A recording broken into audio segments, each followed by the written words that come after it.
The flood in Atlanta has caused major chaos for many families. We're going to get that story back to you, Mallory Lane, now with a family visiting Elon for family weekend who was affected by those floods.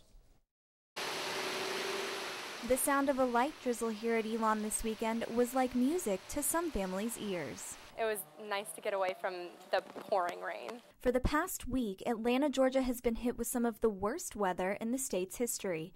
9 people were killed in the storm, and many roadways and interstates were blocked because of the overflow of water. Even Six Flags theme park was flooded. Elon mom Jean O'Brien knows she had to drive through it all to get here for family weekend. This is like a 100-year flood they talk about. I've lived there for 30 years and it's never flooded, but our whole backyard and front yard, the whole neighborhood just disappeared underwater. Hopping, are you kidding?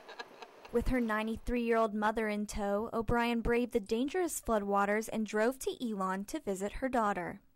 Well, we almost did not come. It was a touch and go to the last minute because of the storm we had last week.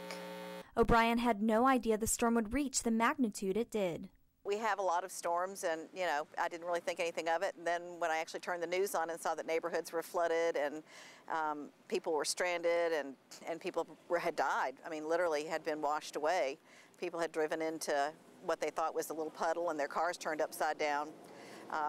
It was horrifying. Despite all of the risks, Nana Bezcourt is glad this storm didn't keep her away from what truly mattered, visiting her granddaughter for a special weekend.